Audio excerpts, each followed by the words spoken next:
pembacaan manaqib dari Al-Habib Idrus bin Salim Al-Jufri yang dalam kesempatan hari ini akan disampaikan atau akan dibawakan oleh Al-Habib Sayyid Abdullah Reza bin Hasan Al-Jufri MA. Kepadanya disilahkan.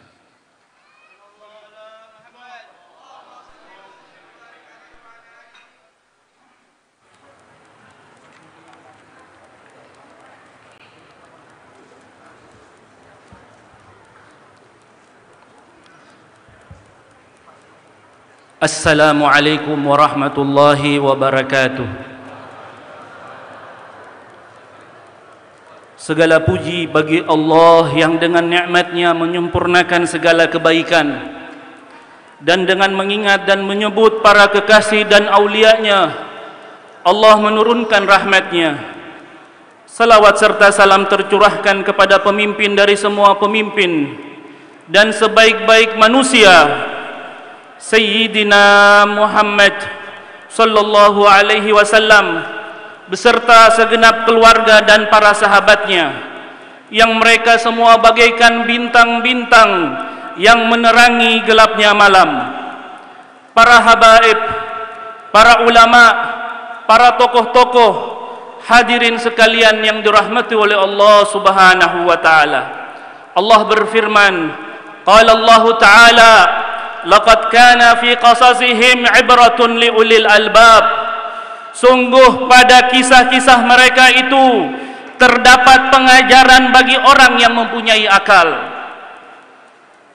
Telah banyak sekali bukti kebenarannya bahwasanya akan mendapatkan sir, madad dan barakah di dunia maupun di akhirat kelak bagi orang-orang yang berusaha mencatat, mengumpulkan dan menyiarkan riwayat hidup, budi pekerti, akhlak dan ilmu yang mendekatkan manusia kepada Allah Subhanahu wa taala sehingga bisa menjadi tauladan bagi masyarakat umum. Maka untuk tujuan itulah hati kami tergerak untuk mengungkapkan sebagian kecil dari riwayat hidup salah seorang termasyhur, termulia dan terpandang di antara para ulama dan fuqaha, Sayyidina wa Maulana wa Habibina Al-Alim, Al-Allamah, Al-Bahr, Al-Fahamah, Al-Faqih, Al-Qadhi Idrus ibn Al-Allamah Salim bin Alwi bin Saqaf Al-Jufri, dengan harapan semoga kita memperoleh sepercik barakah dan rahmah yang Allah limpahkan kepada beliau, dan semoga kita tercatat sebagai abnaul khairat yang taat dan setia kepada beliau. Amin ya rabbal alamin. Hadirin sekalian yang dimuliakan Allah Subhanahu wa taala, Habib Idrus bin Salim Al-Jufri yang bagi masyarakat Sulawesi Tengah dan abnaul khairat di seluruh negeri mengenalnya dengan sebutan guru tua. Imamun bari'un fi kulli fannin, rahibul ba'i mumtalikul lisani. Seorang imam yang telah menguasai seluruh bidang ilmu, orang yang santun dengan tamu dan memiliki lisan yang lancar. Huwal bahru min ayyin nawahi ataitahu falujjathul ma'rufu wal judu sahilu. Itulah pujian sahabatnya kepada guru tua Al-Habib Idrus bin Salim Al-Jufri, lahir pada tanggal 14 Sya'ban 1309 Hijriah atau bertepatan pada tanggal 15 Maret 1890 Masehi di sebuah kota yang bernama Taris yang terkenal dengan kabilah Al-Jufri. Bahkan dikatakan tak ada satupun Al-Jufri yang ada saat ini kecuali para leluhur mereka berasal dari kota Taris. Ayahanda Habib Idrus bernama Al-Allamah Al-Habib Salim bin Alwi Al-Jufri, sedangkan ibundanya bernama Syarifah Nur, mempunyai hubungan kekeluargaan dengan Arumatoa atau raja yang dituakan di Wajo, Sengkang, Sulawesi Selatan. Ketinggian dan keilmuan mereka mulai dari ayahnya Al-Habib Salim, bersambung kepada kakeknya Al-Habib Alwi, bersambung kepada Habib Segaf, bersambung kepada Habib Muhammad, bersambung kepada Habib Idrus, hingga sampai kepada Rasulullah sallallahu alaihi wasallam. Al-Habib Salim ayahanda guru tua, seorang mufti dan banyak karya-karya ilmiahnya. Beliau pula lah yang pertama kali mengajarkan ilmu pengetahuan dan menjadi guru pertama Al-Habib Idrus bin Salim Al-Jufri. Sebagaimana dikatakan oleh Al-Habib Idrus dalam gubahan syairnya, "Famin salimin syaikhi wa dhukhri wa umdati, salaktu sabilan min a'azzil madhahibi." Kedudukan yang tinggi itu aku peroleh dari ayahku Salim, guru pembendaharaanku, sandaranku dalam menempuh jalan yang terbaik. Mengenal kakek guru tua yang bernama Alwi bin Saggaf Al-Jufri adalah seorang imam besar di Hadramaut yang begitu terkenal dengan ilmu hadisnya, memiliki karangan Umdatus Salik, kitab fikih disyarahkan dengan metode hadis, dan juga salah seorang mufti Hadramaut yang fatwanya telah dikumpulkan di dalam kitab Bughya Al-Mustarsyidin, karangan murid beliau sendiri Al-Habib Abdurrahman Al-Masyhur. Kalau kita perhatikan dengan saksama, maka kita akan mendapatkan silsilah nasab Habib Idrus an alimin ibni alimin ibni alimin, silsilah yang seluruh leluhurnya adalah ulama, orang yang bertakwa, yang lebih dikenal dengan silsilah Zahabiyah. Pendidikan dan guru Habib Idrus bin Salim Al-Jufri. Setelah Habib Idrus belajar dengan ayahnya, dengan gigihnya, Habib Idrus pun berpindah ke kota Dhi Asbah untuk belajar dan berguru dengan orang yang soleh yang tersohor akan ilmunya, Al-Habib Abdullah bin Hasan bin Saleh Al-Bahar. Setelah berguru kepada Habib Abdullah bin Hasan Al-Bahar, Habib Idrus melanjutkan lagi belajarnya ke kota Sayyun.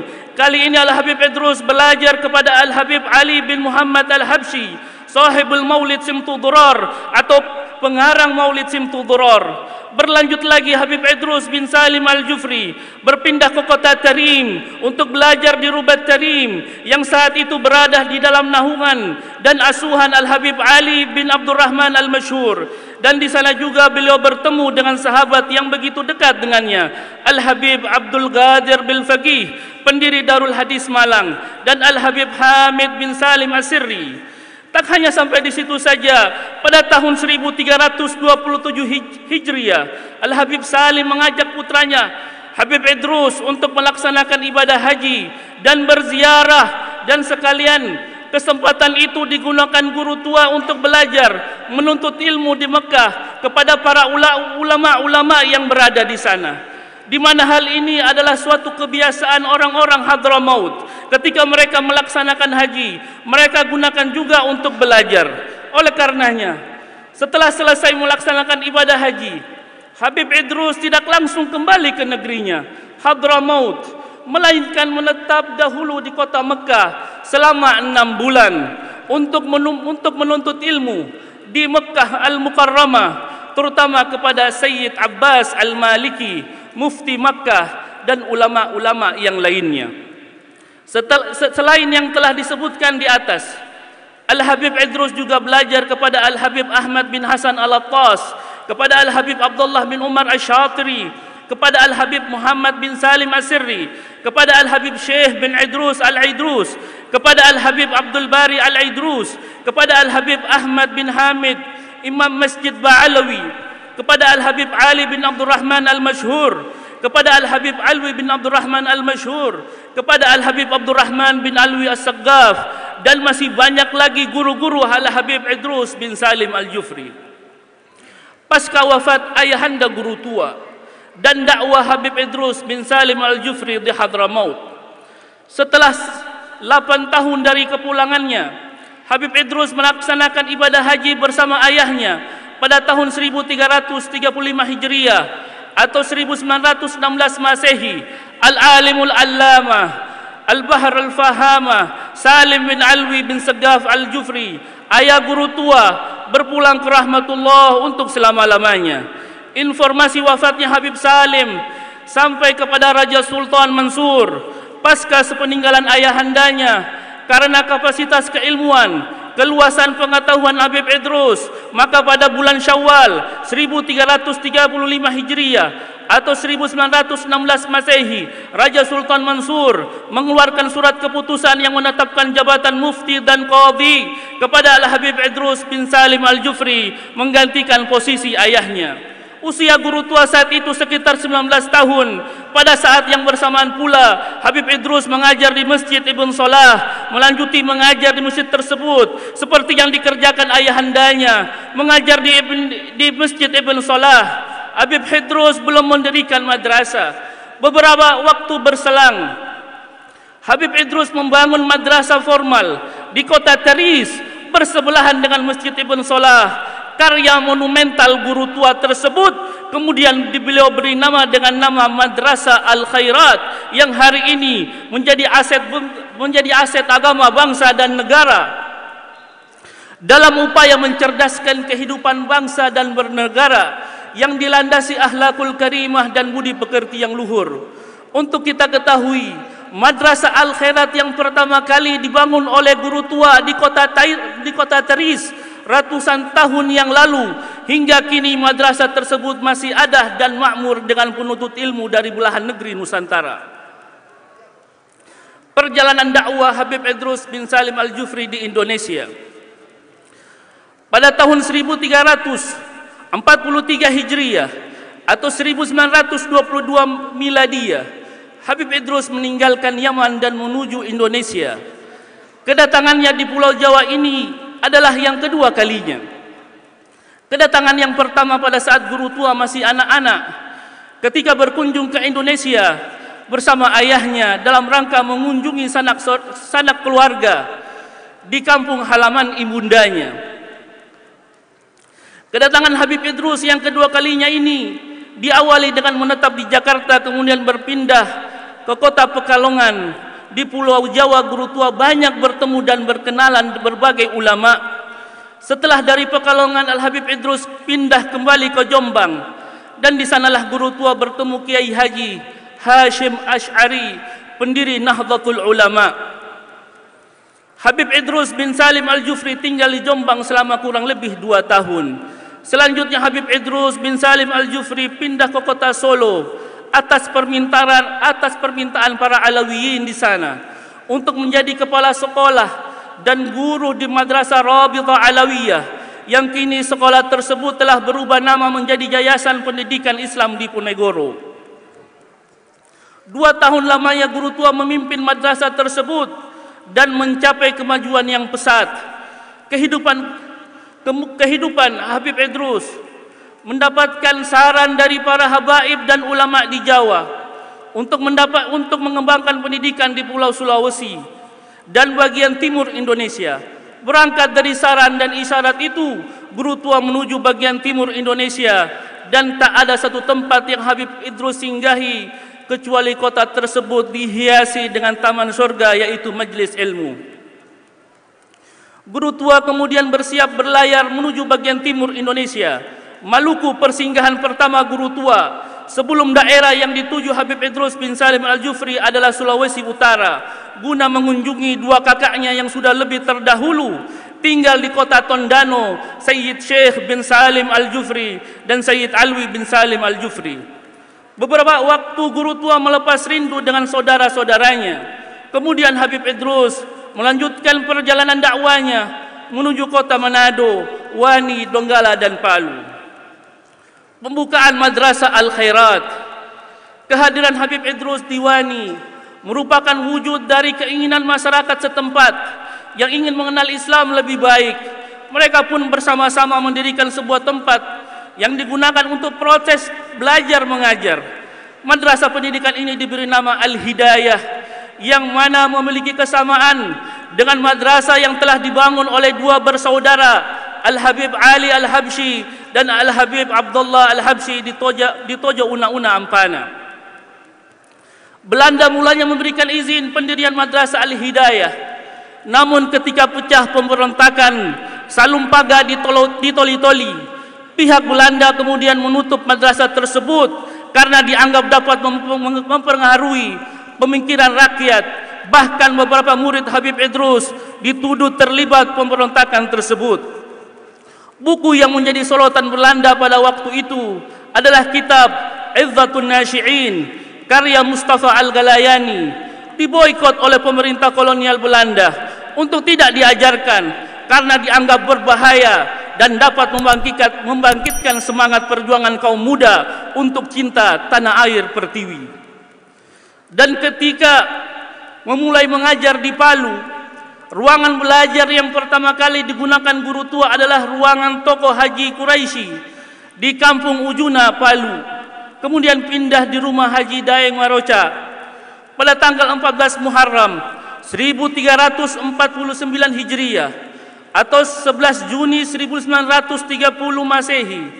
Dibukalah dengan resmi Madrasah Al-Khairat dengan pembukaan yang begitu meriah. Upacara peresmian dihadiri wakil pemerintah Belanda, Raja Palu Janggola, tokoh-tokoh agama, tokoh masyarakat dan masyarakat sekitar kota Palu. Khususnya lagi dihadiri oleh Al-Habib Ahmad bin Ali Al-Muhdar yang terkenal dengan kesolehannya. Lalu beliau kemudian memimpin doa dengan doa yang begitu agung yang mendoakan agar pemimpin Madrasah Al-Khairat selalu senantiasa dalam kemenangan dan kesuksesan.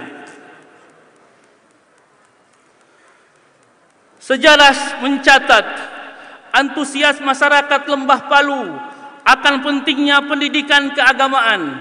Al-Khairat kemudian menjadi cahaya yang terang menderang menyinari para penduduk kota Palu dan sekitarnya, mengikis kepercayaan tradisional, dinamisme, animisme. Pembangunan madrasah pertama Al-Khairat tak lepas atas bantuan swadaya masyarakat, di antaranya Sayyid Abdurrahman bin Hussein Al-Jufri, Syekh Nasir bin Saleh Al-Amiri. Hari demi hari pun berlalu, nama Al-Khairat begitu cepat tersebar luas. Sejak 6 bulan, Madrasah Al-Khairat saat itu tak lagi bisa menampung seluruh pelajar, dan akhirnya Al-Habib Idrus bin Salim membangun kelas yang mampu menampung 200 pelajar dari kantongnya sendiri, sebagaimana dituangkan dalam syairnya, ilal ilmi ad'u wa tuqa kulla muslimin bihali wa mali wal yara'i wa bil fami. Aku ajak setiap muslim kepada ilmu dan takwa dengan kesahajaanku, hartaku, pena dan lisanku. Di antara murid Habib Idrus bin Salim Al-Jufri yang menemani beliau dalam berdakwah, di antara dari mutiara didikan Habib Idrus adalah putranya Al-Habib Muhammad bin Idrus Al-Jufri, yang mana Habib Muhammad ini juga yang kemudian menggantikan kedudukan ayahnya Habib Idrus bin Salim Al-Jufri dalam melanjutkan misi dakwah guru tua yang memimpin Al-Khairat sepeninggalan guru tua sejak tahun 1969 hingga 1975 Masehi, yang makam Habib Muhammad tepat berdampingan dengan ayahnya Habib Idrus bin Salim Al-Jufri. Kebanggaan guru tua kepada anaknya Habib Muhammad yang mewarisi keilmuannya disampaikan guru tua dalam gubahan syairnya. Muhammad memiliki pemahaman yang benar dalam ilmu nahwu. Kadang-kadang dia menunjukkan pada kita di majlis, jika hal ini berlanjut tanpa diragukan, dia akan menjadi guru terbaik di Al-Khairat. Dan masih banyak lagi murid-murid Habib Idrus bin Salim Al-Jufri.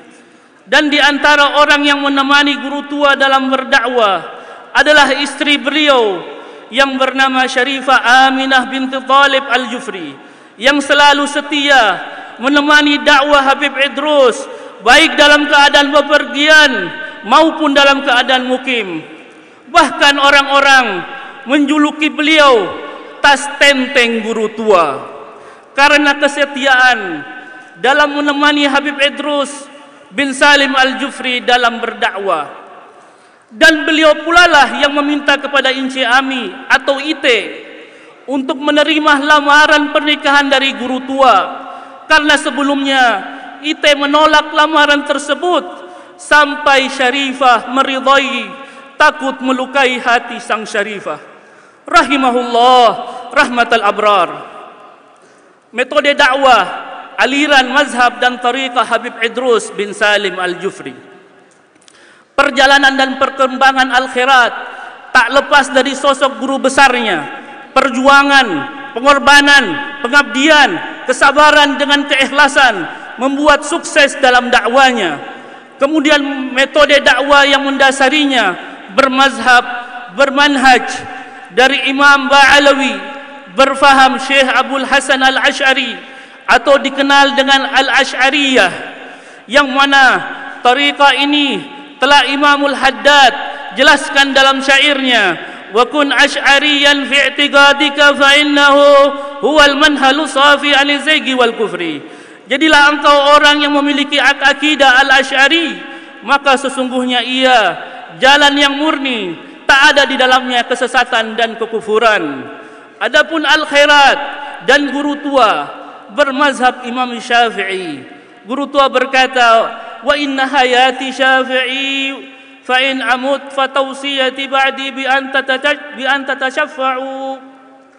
Sesungguhnya kehidupanku berdasarkan mazhab Syafi'i, dan sepeninggal saya nanti saya mewasiatkan agar abnaul khairat berpegang teguh kepada mazhab Syafi'i. Murid-murid Al-Khairat, abnaul khairat yang sejati, pencinta guru tua, berjalan dengan jalan atau khittah yang telah diarahkan oleh sang guru. Abnaul khairat senantiasa menerapkan tradisi keagamaan dan kebangsaan seperti tahlilan, yasinan, debaan, berjanji, mencium tangan guru, ziarah ke makam para wali, manakib dan haul. Adapun tradisi ini merupakan ekspresi dari bentuk penganutan terhadap teologi atau kalam Asy'ari, sufisme Al-Ghazali dan tariqah Alawiyah, atau yang disebut oleh guru tua tariqah As-Siratul Mustaqim. Dalam hal lain guru tua dan Al-Khairat dan abnaul khairat tidak membenarkan praktek-praktek keagamaan seperti khurafat, bid'ah dan syirik. Alasannya praktek keagamaan seperti itu tidak sesuai dengan ajaran agama Islam yang diyakini oleh guru tua dan abnaul khairat.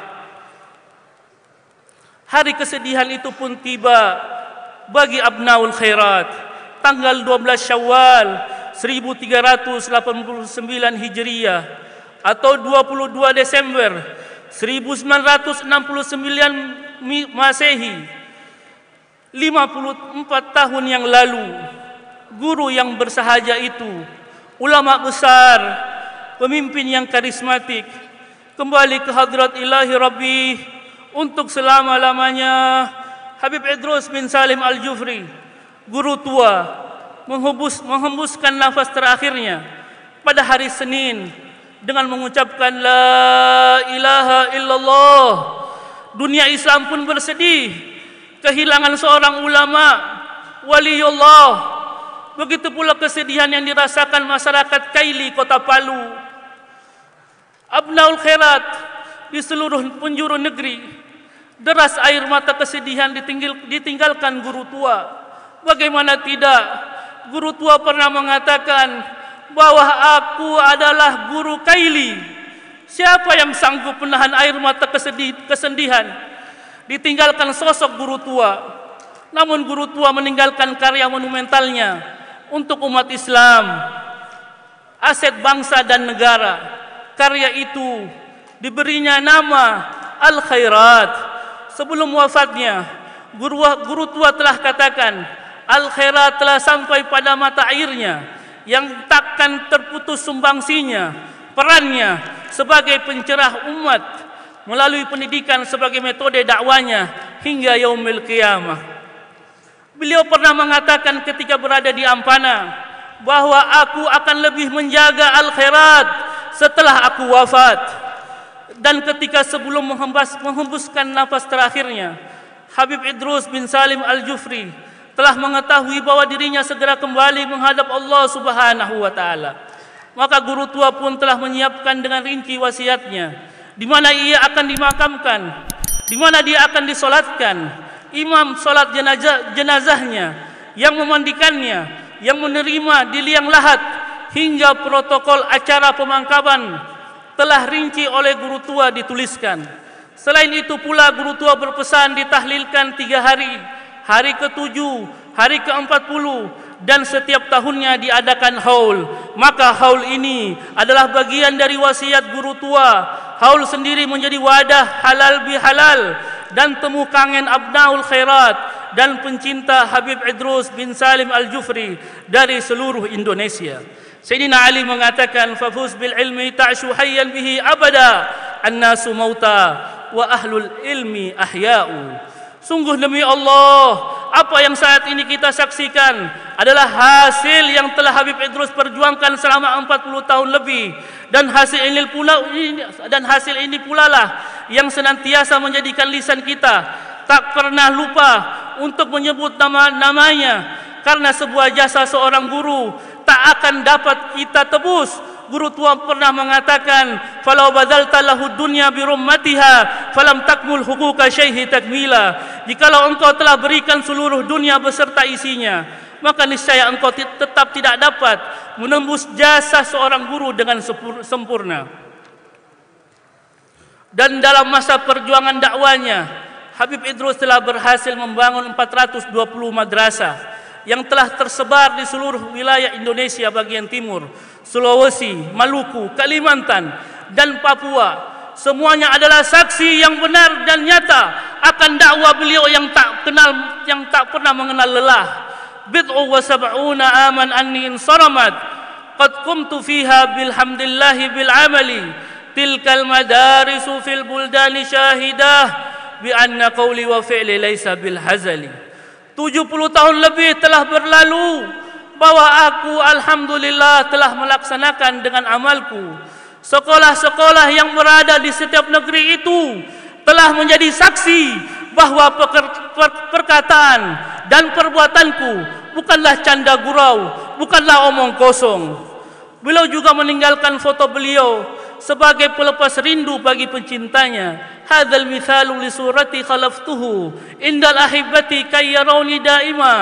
Ini adalah suatu contoh daripada foto-fotoku yang aku sengaja tinggalkan kepada pencinta-pencintaku agar mereka selalu melihatku, selalu mengenang daripada nasihat-nasihatku. Hadza idza azza liqa'u li furqatin, apabila telah terjadi kehendak Allah Subhanahu wa taala untuk berpisah, falam yajidil ma'a biturabi tayammama, maka bagi siapa yang tidak mendapatkan air untuk bersuci, hendaklah mereka bertayamum untuk wudu dan mandi.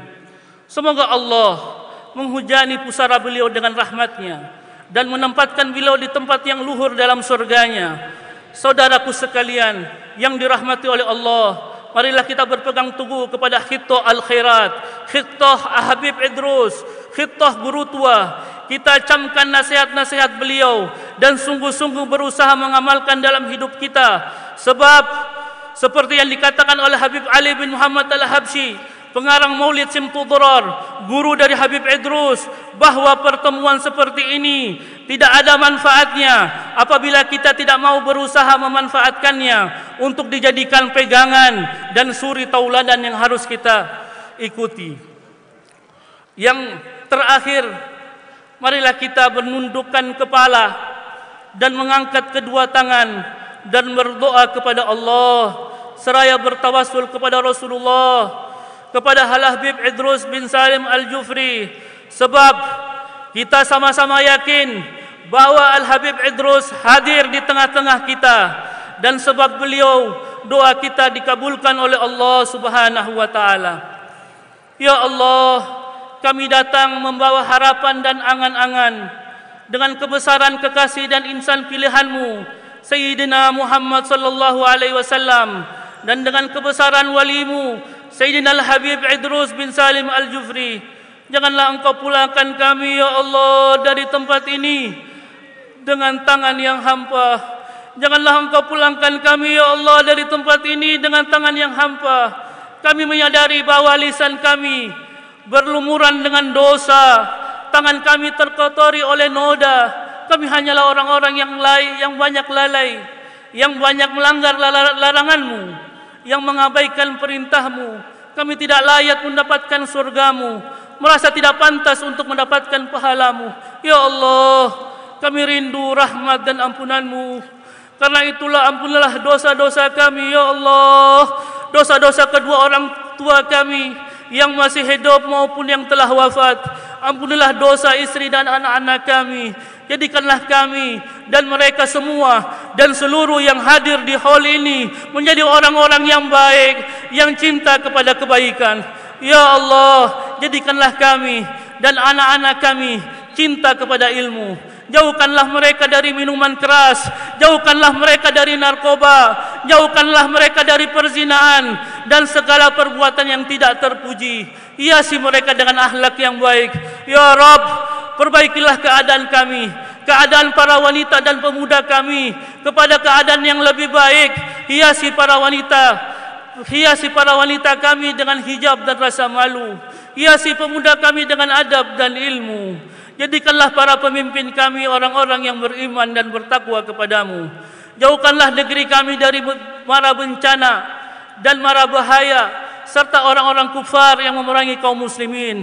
Ya Allah, ya Rabb, kabulkanlah hajat-hajat kami dunia maupun akhirat. Sampaikanlah maksud kami, baik yang hadir di saat ini maupun saudara-saudara kami yang berhalangan. Janganlah Engkau haramkan mereka dari kebaikan perkumpulan ini. Ya Rabb, panjangkanlah umur kami sehingga kami bisa menghadiri haul ini di tahun-tahun yang mendatang dalam keadaan yang lebih baik dari sekarang. Ya Allah, janganlah Engkau haramkan tangan kami mencium tangan Habib Idrus bin Salim Al-Jufri di yaumil qiyamah. Ya Allah, janganlah Engkau haramkan tangan kami mencium tangan guru tua di mimpi-mimpi kami. Ya Rabb, jaga dan berkahilah anak cucu Al-Habib Idrus bin Salim Al-Jufri. Teguhkanlah mereka, panjangkanlah umur mereka, kuatkanlah mereka dalam istiqamah hingga mengiringi langkah kami yang fana ini. Kumpulkanlah kami di barzah hingga di mahsyar bersama junjungan kami Nabi Muhammad sallallahu alaihi wasallam, bersama Al-Habib Idrus dalam barisan para wali dan ulamamu hingga ke dalam surgamu. Ya Allah, ya Rahman, ya Rahim. Terimalah doa dan permohonan kami ini, karena kami tahu hanya Engkaulah satu-satunya tempat kami bermohon dan berdoa. Ya Allah, Rabbi fanfa'na bi barakatihim wahdinal husna bi hurmatihim wa amitna fi tariqatihim wa mu'afatin minal fitani. Wassalamu alaikum warahmatullahi wabarakatuh.